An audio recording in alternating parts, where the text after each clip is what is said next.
You're watching the Juice Consumer Direct Podcast. I'm Carson Poppenger here with Jacob Thorpe, our VP of Solutions and Strategy, and Nima Hakimi, who is the CEO and co-founder of Convoso. Welcome, Nima. Great to have you here with us. Yeah, thank you for having me, Carson. Really looking forward to doing this. Yeah, Nima and I, we go back, quite a few years now. We've been sort of bumping into each other. We obviously see each other at a lot of conferences and interact with your team a lot. We are on the board of Reach together. And so it's great to have you here so we can talk about what you're doing in the industry and everything that, is going on that, as things are sort of evolving. You've been the co-founder and CEO now of Convoso for 20 years, going back to 2006. Congratulations on 2 decades of, growth in your business and the industry. So that's fantastic. Thank you. Yeah, I mean, when I look back at 20 years, it's hard to really realize that it's more or less half of my existence on Earth having had this experience. And certainly this industry keeps you on your toes. And I like it because, it challenges how we grow. And so it's definitely been a challenge throughout these 20 years. And we continue to look forward to taking it on. Yeah, you've seen so much change in that period. And, going back to 2006 when you co-founded, what was sort of the initial, what was that like? Maybe take us back to then and maybe before that, actually, it'd probably be good just to kind of hear a little bit about you and, personally, where did you, what did you do? How did you, what's your story, basically? Tell us your story. Yeah, I mean, look, I would say, growing up, my parents, we didn't have it easy, right? My parents work multiple jobs to make ends meet. And so I think where I got my work ethic and my business partner, co-founder and brother, we saw our parents work really hard to make ends meet. And that's the example that we had, which, put us in a place where even at a young age, we're very entrepreneurial, finding ways to just, make some money. If it was at school, for example, the way I, got my first computer is I sold candy. I would go to, Costco, get candy at wholesale prices and then sell it at school just to make, enough money and buy a computer. And at an early age, my brother is actually, Bobby, he was the one that, put together a website. This was back in 2001, 2000, when, this is all very new. And put together a website. It was about music, and somebody reached out to him asking him to put ads on it, and he started making some money on it. And then I got into it a few years later. So we've always had that just entrepreneurial spirit of starting things and doing things. So for us, our background has always been on for whatever reason, marketing, sales, anything like that. Media buying. This was our early background in the early 2000s. And then at some point, I want to say in 2003, a relative of ours, he had a mortgage. It was a mortgage broker, and his inside salespeople were manually picking up the phone and manually making calls, like paper leads, right? Like printing out a paper, call this lead, and doing that. And at that point in time, he was looking to find a way to automate it. And if you remember, I don't know if you recall back then, the only company that was making calls online through your computer was Vonage, or one of the few. I mean, the one that everyone knew at least, right? And we were like, wow, voice over IP making calls on your computer. This is revolutionary. Like, what? How can you do that? He asked us if we could help him build something. We put something together within, I want to say, a 5 to 6 month period, just as a favor. It wasn't really meant for us to do anything. But Bobby was just, he was very good at just build. He's a builder, essentially. And so help put together a dialer. We didn't have really a background in any of this. It was just something that we fell into. And then we said, you know what, let's see if we know anybody else that could make use of this technology. So yeah, back then, cloud and everything was new. You had to it was all premise based. And a dialer was not cheap. You had to spend hundreds of thousands of dollars. So back then, the problem that we were solving is really just making it more affordable for smaller businesses to have this type of technology. And that has evolved since then, of course. The industry has evolved along with how Convoso has evolved over time as we've supported larger teams and have become more sophisticated around what we do and the problems that we solve. That was a problem we solved back then, and then that changed as we I would say we probably rebuilt our company and product several times to where we are at today, where our focus is really maximizing the contact and conversion rate on your leads while doing it in a compliant manner.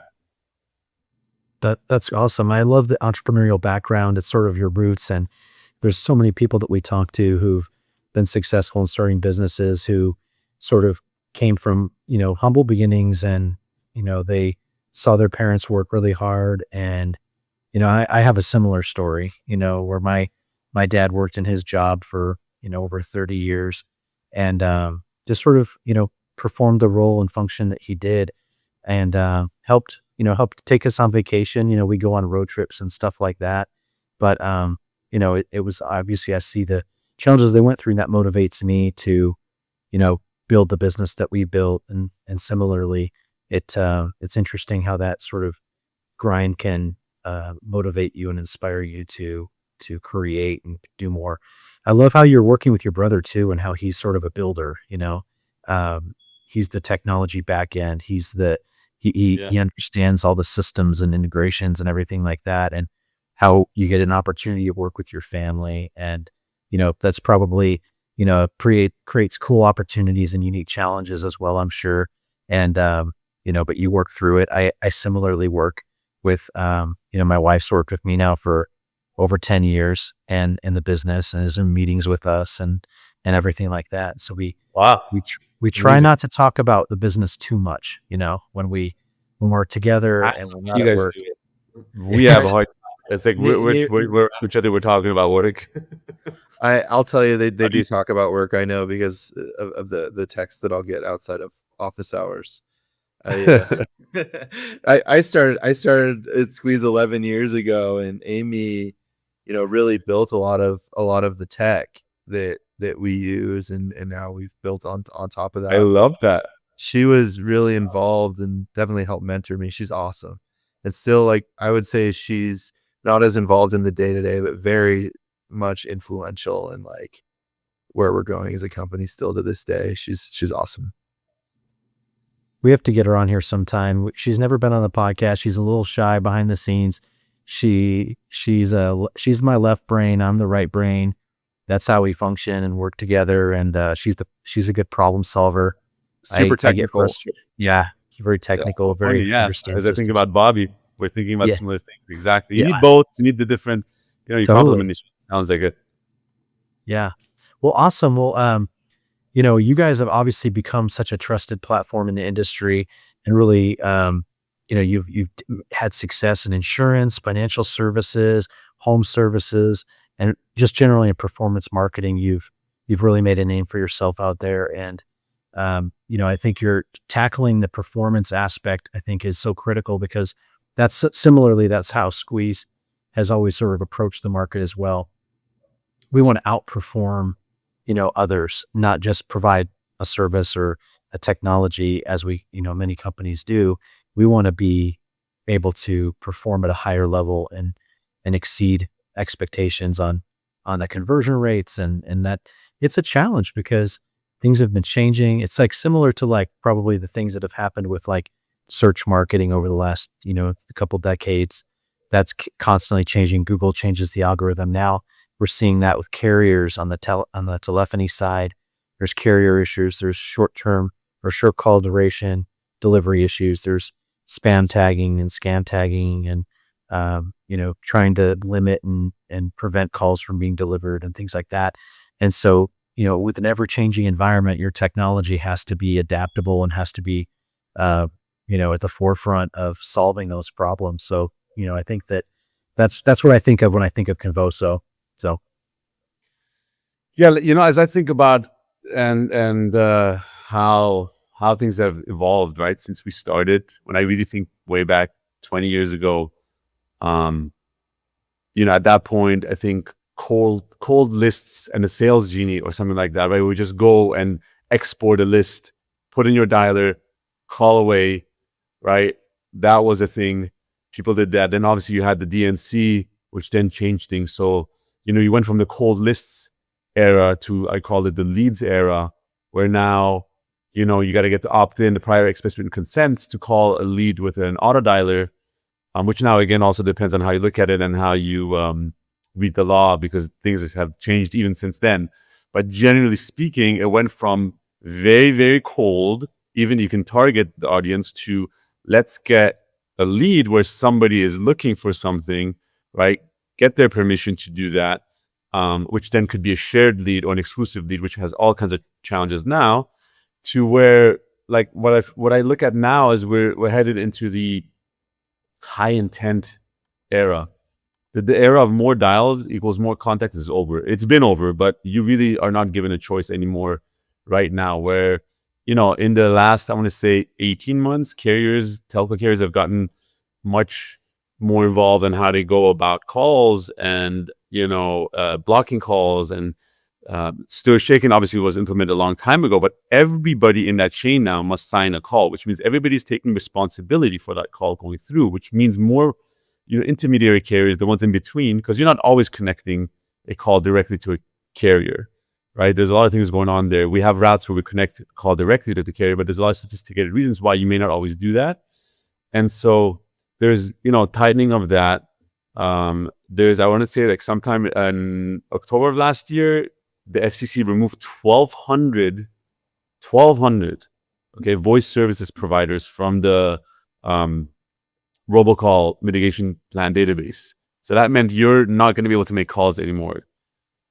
So there's a lot that's going on. Carriers now have to let you know when they're blocking a call, right? And they're actually asking you to not call a person because of their reasons, or the consumer has said, don't call me anymore, please. And you need to respect that. And if you don't, your calls are not going to go through. So all in all, what I'm trying to say is that, having consent, the point is just no longer enough. You can have consent all you want, but how you go about the experience for the consumer is going to make a big difference, because carriers, analytics engines, and regulators, they look at that consumer experience like cumulatively, not just call by call. Yeah, they're looking at the body of work, and they're looking at your basically you're having a reputation for your calling activity, and making sure that you have a solid reputation that you can continue to operate and have your calls delivered.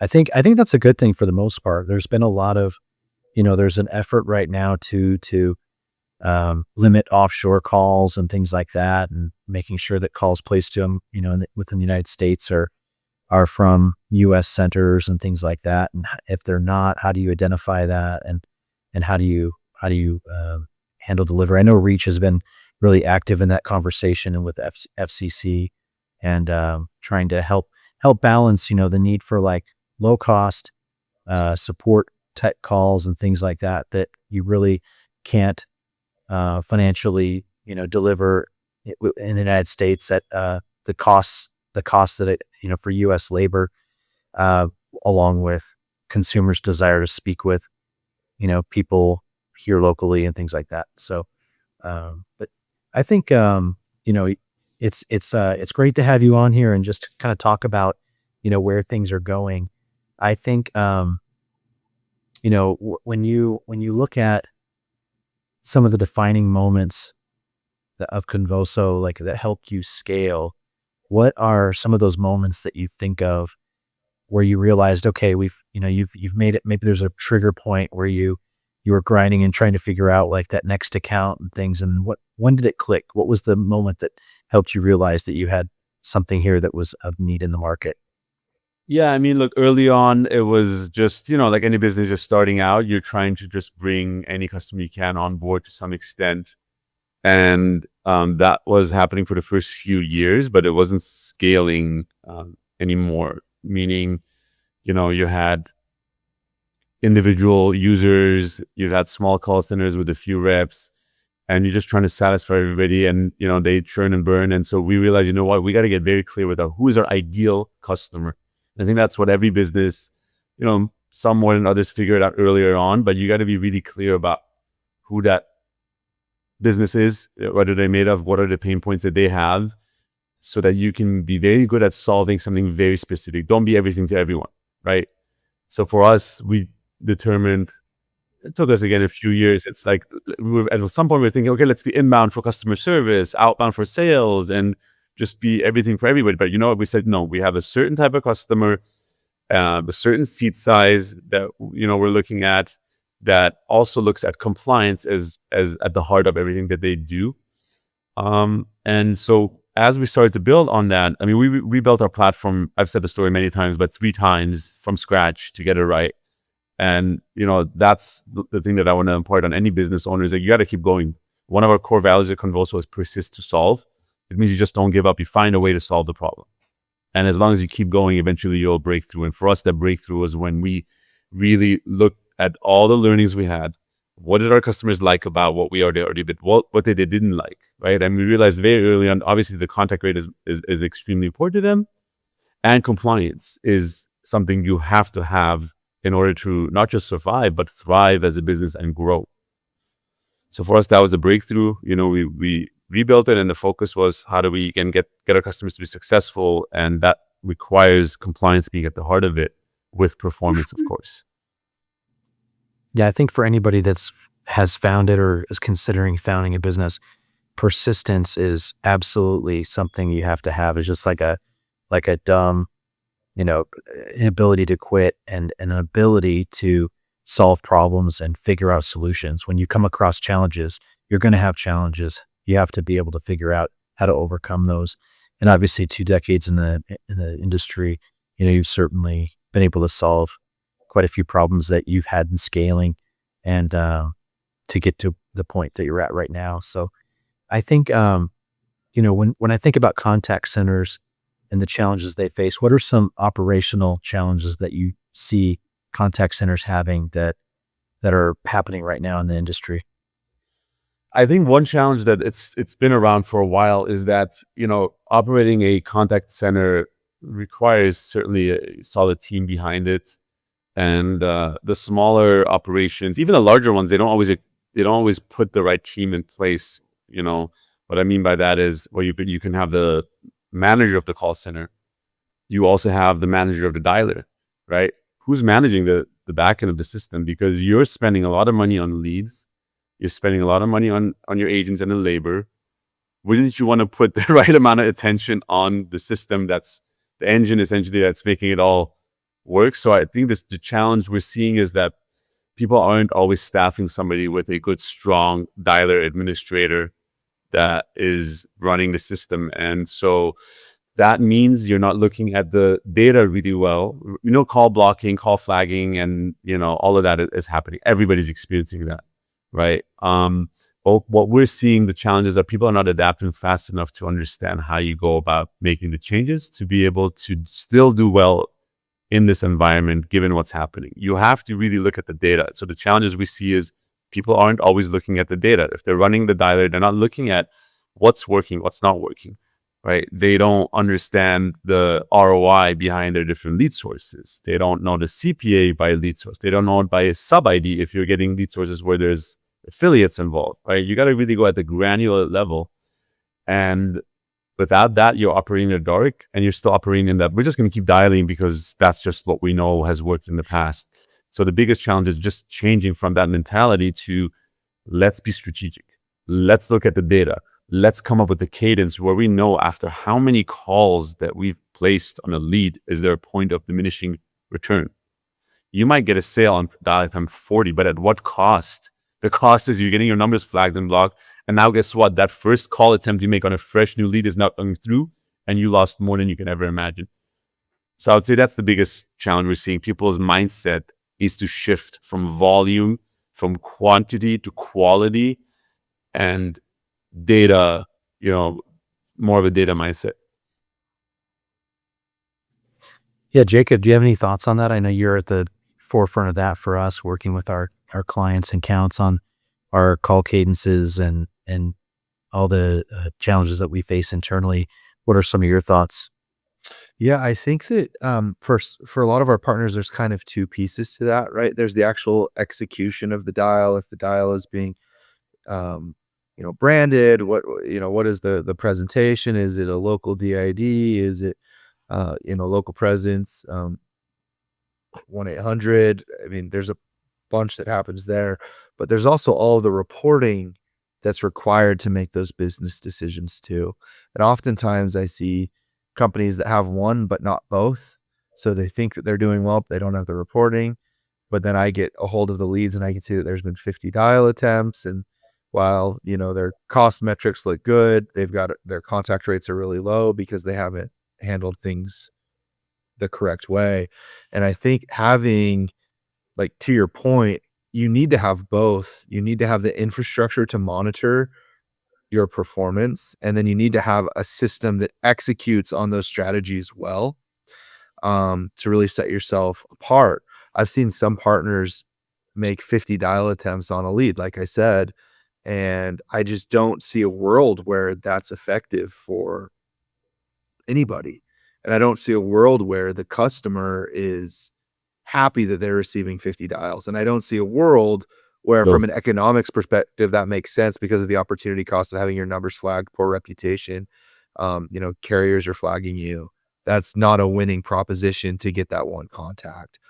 It used to be a jackhammer where you're just kind of hammering away at a list of leads, and now it's much more laser focused. It's much more consumer sentiment driven, and the best partners are the ones that understand that and are able to line up the data with that strategy to ensure that things are working from a cost perspective and from a customer journey perspective. But it's not easy. I think that's the needle that everyone's trying to thread. But I think having a system like Convoso, Nima, you've got that built into your platform. You're a step ahead doing that.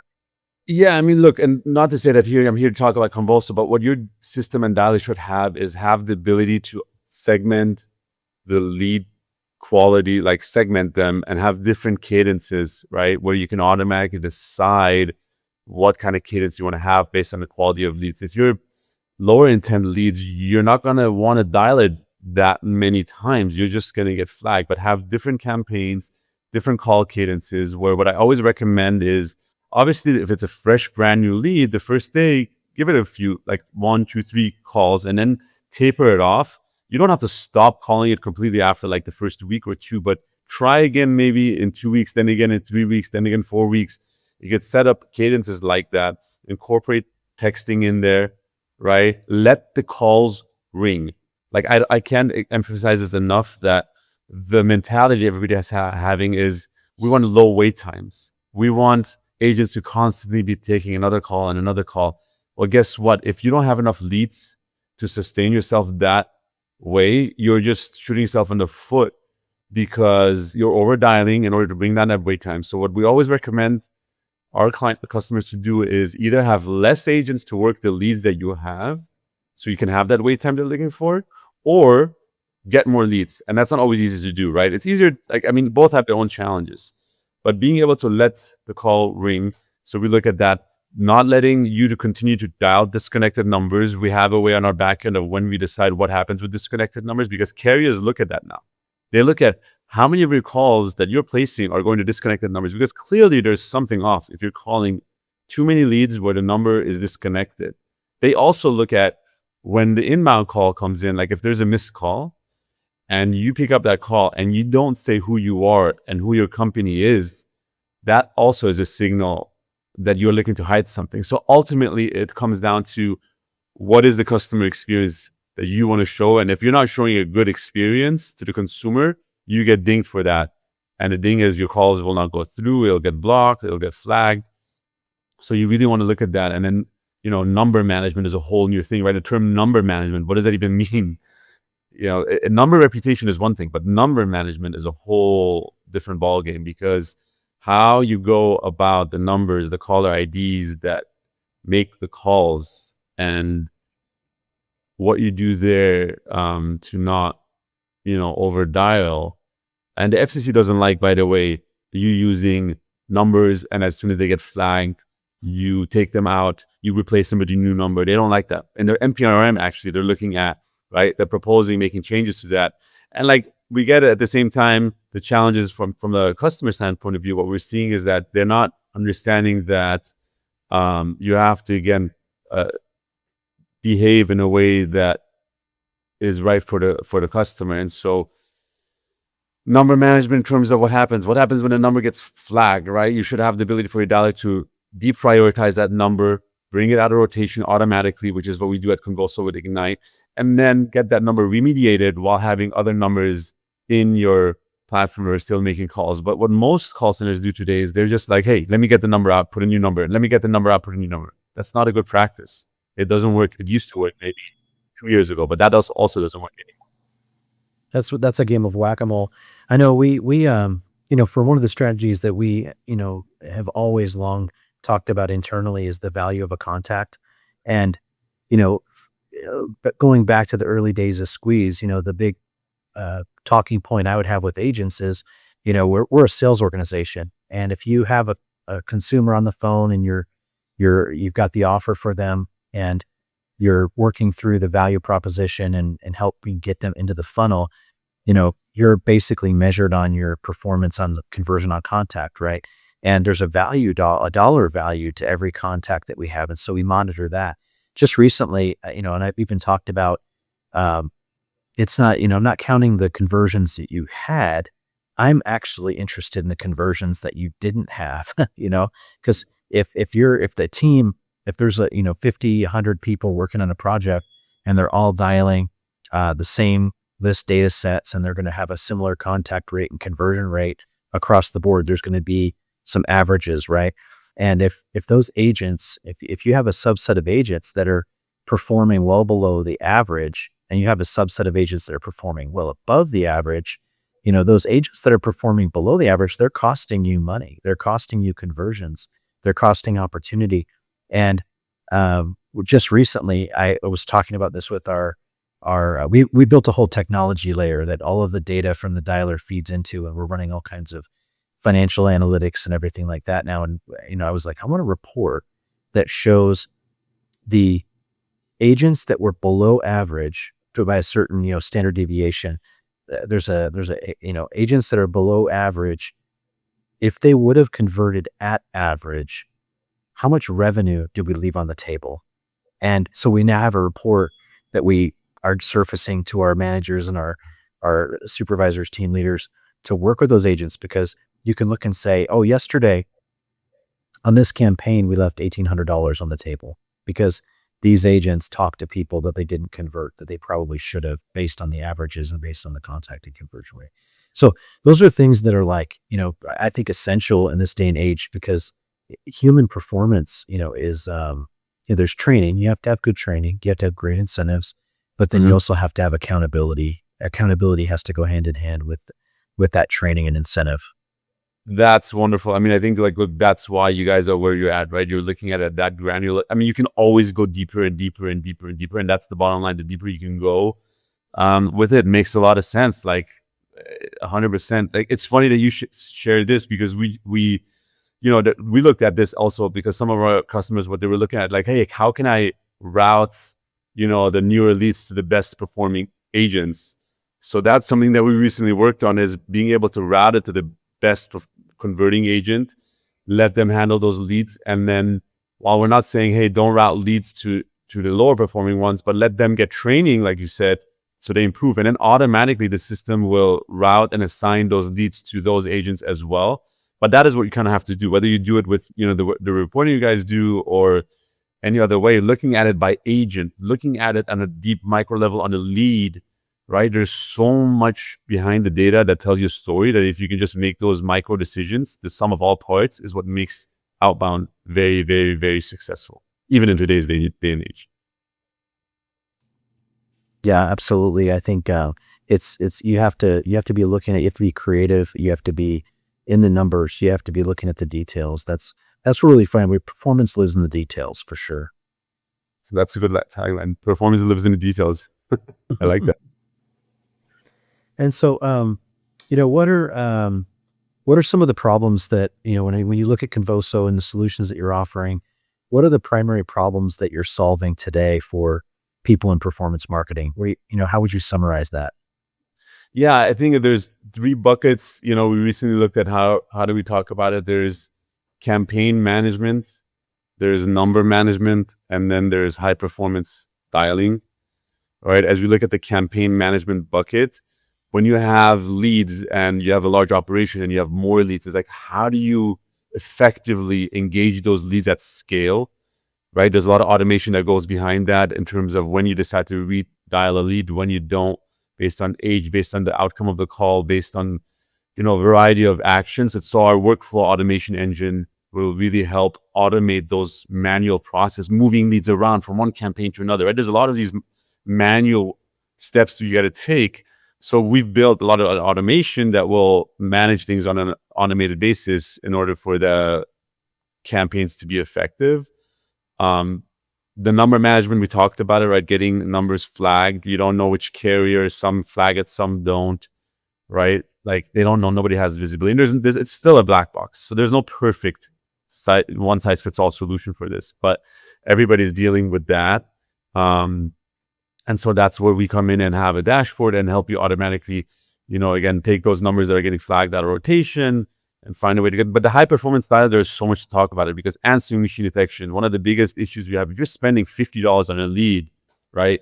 The last thing you want to do is have that call be a false positive where it is going to be detected as a voicemail when it's a human answering. So we fine-tuned our answering machine detection. I believe it's the best in the industry, to where it's about 97% accurate, where you see a lot of systems out there, they will leak the voicemails either to an agent, so now you're wasting their time, or it's getting detected inaccurately.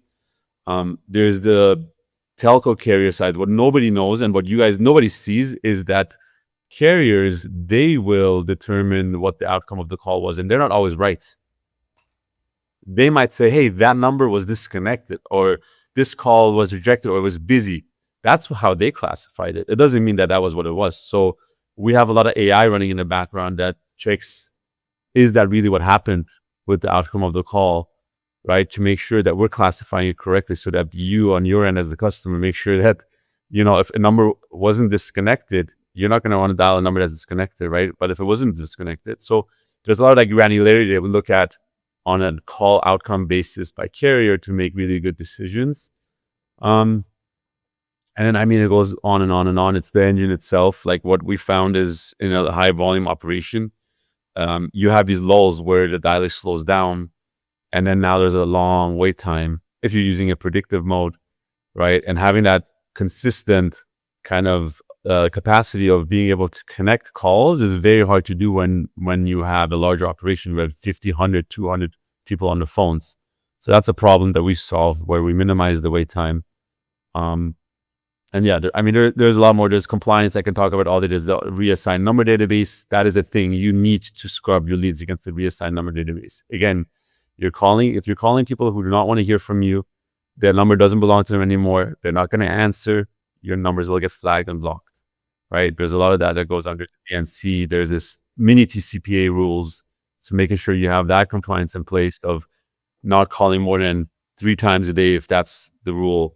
And different states have different requirements. So there's a lot of compliance guardrails that we put in place that I don't think every business is aware of until you get a lawsuit, or again, you're getting your calls flagged and blocked. Every one of these things that you do, if you don't put them in place, leads to calls being flagged and blocked. That's the era that we're in today.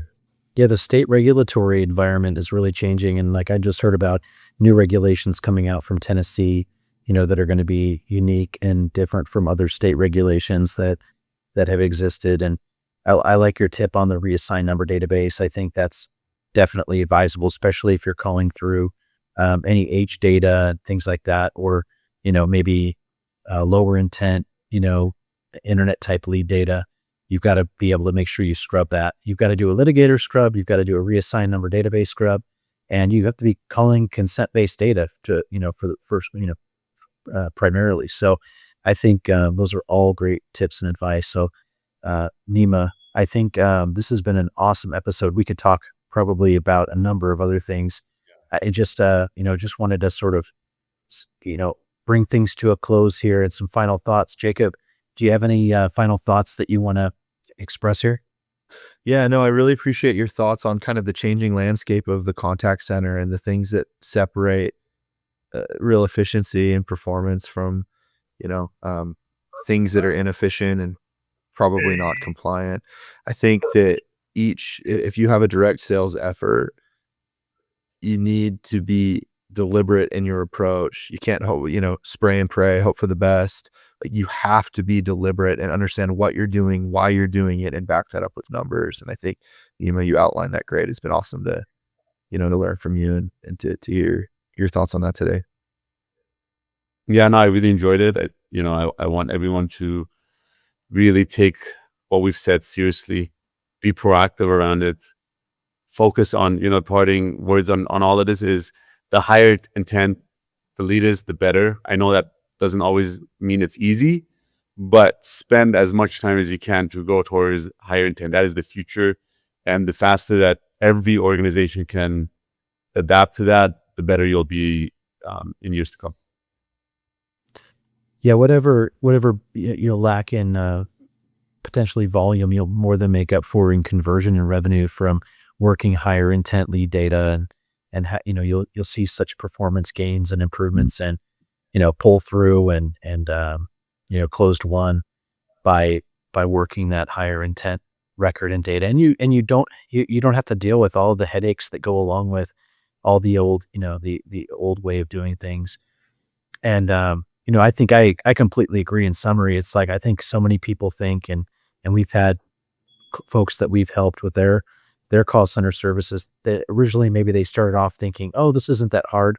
You get a dialer, you load a list, you hire some agents, you give them pizza, and you just have them calling, and it's super easy, right? You just have to like give them high fives and things like that, and it all works out.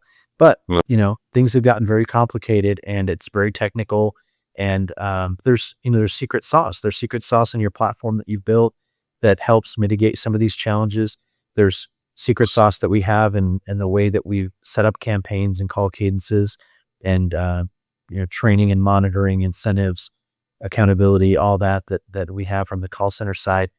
You really could stand to benefit from using a platform that understands those things like Convoso, or a service provider like Squeeze that can just handle that for you as well, because it's there's too much cost and missed opportunity in trying to do a broken process or just test things. And so anyway, but it's been such a pleasure to talk to you, Nima. Always great to connect. I think this is going to be a great episode. I think a lot of great nuggets are in here for folks that will enjoy this. So thanks so much for being with us. Yeah, thanks for having me, guys.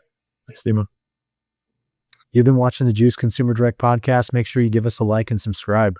If you have questions, comments, send them to us and we'll get to them. Thank you.